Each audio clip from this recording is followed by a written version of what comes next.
Shri Sai Satcharitra in Marathi by late Govind Raghunath Dabholkar. Translation in English by late Zari.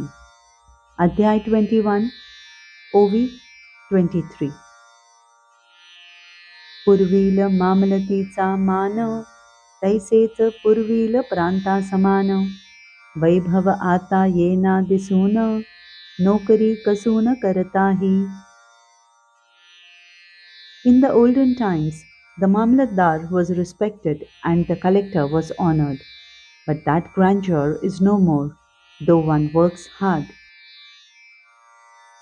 असो तेही अधिकार संपादन अलोट पैका वेचल्या वाचून न करिता सतत अभ्यास क्षीण इतर कोण करू शके. Be it so. After all, by spending a lot of money on education and after studying very hard, one was able to acquire these high posts. आधी होऊ लागे BA, मग तो नगदी कारकू न होय, महिना पगार 30 रुपये, मार्गे ऐसिये ती गती. First of all, one had to pass the Bachelor of Arts degree, then become a clerk in the government office, earn a monthly salary of ₹30. In this manner, one had to go on for some time.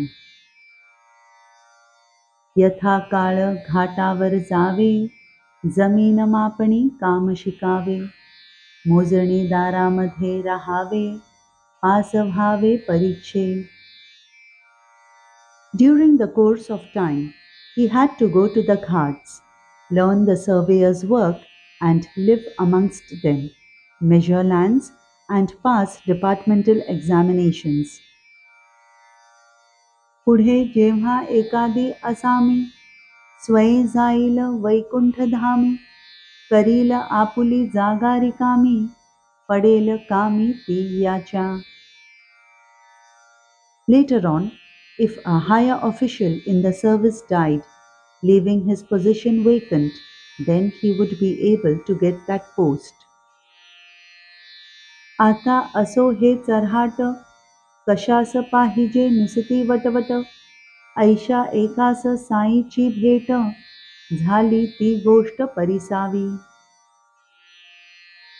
Enough of this lengthy and uninteresting narration. Why should I go on prattling about it unnecessarily? Listen to that story about how such a person met Sai.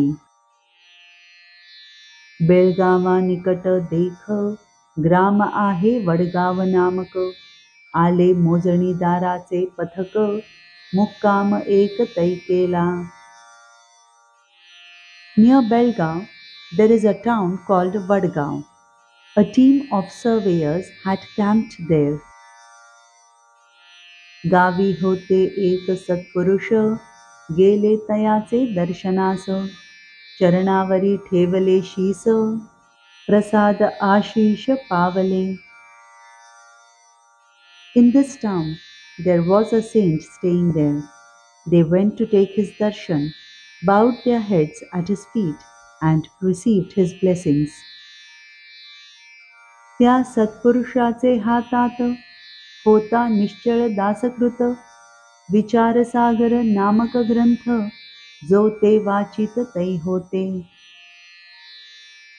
That holy person was holding a book called Vichar Sagar by Nishchal Das, which he was reading to them.